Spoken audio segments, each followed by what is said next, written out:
गोष्टीचं नाव आहे सावित्री व्रत.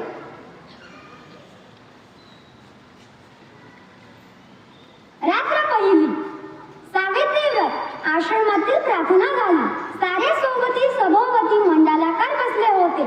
श्यामाच्या मुखचंद्राकडे सर्वांचे डोळे लागले होते.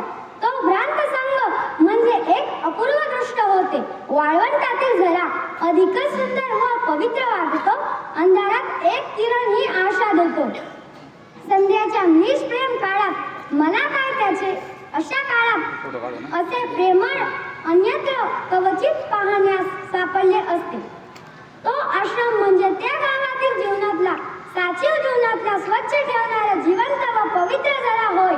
गावातील सर्वत्र शांतता होती. आकाशात शांतता होती. काही बैलांच्या गळ्यातला घंटांचा गोड आवाज दुरून ऐकू येत होता.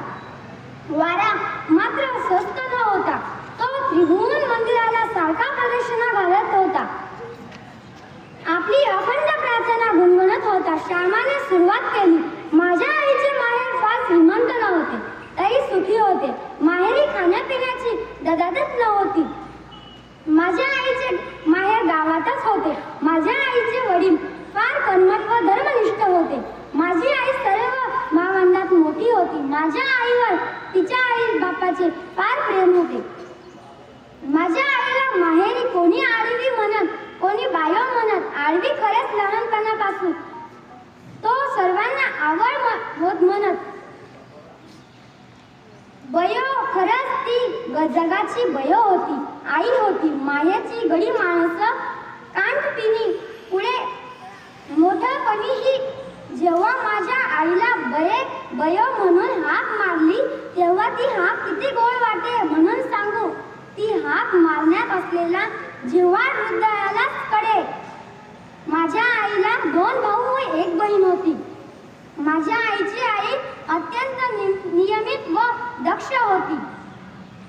तिच्या घरातील भांडी आरशाप्रमाणे स्वच्छ असत. माझ्या आईचे लग्न लहानपणीच झाले होते. सासर श्रीमंत होते. सासरची मंडळी गावात सरदार म्हणून ओळखले जात. निदान ते तरी स्वतःला ते तसे समजत. आईच्या अंगावर सोन्या मोतीचे दागिने, पोते, पेड्या, सारी वाकी, गोड तोडे सारखे काही होते. भल्या घरात भल्या गोकुळात ती पडली होती. सासरचे तिचे नाव यशोदा ठेवण्यात आले. सासरी ती लहानची मोठी होती. कशाला तोटा न होता. चांगले न्यायला, चांगले खायला, एकत्र घरात कामही भरपूर असे. उत्साहही परिस्थितीत समजावून भीतीच्या वावरण्यात काम करावयास मनुष्य कंटाळत नाही. उलट 4 धंदे करण्यात धन्यता व आनंद मिळतो. मित्रांनो, माझ्या वडिलांच्या अंगावर ते वयाने 17-18 वर्षाचे झाले नाहीस, तो सारी जबाबदारी त्यांच्यावर पडली. कारण आजोबा थकले होते. वडीलच सारा कारभार पाहू लागले. घेव तेच पाहत आम्ही आमच्या वडिलास भाऊ म्हणत असू व लोक त्यांना भाऊराव म्हणून ओळखत. आजूबाजूच्या खेड्यातील लोक आम्हाला खोत म्हणून संबोधत. खोत म्हणजे काय? भिकाने प्रश्न विचारला.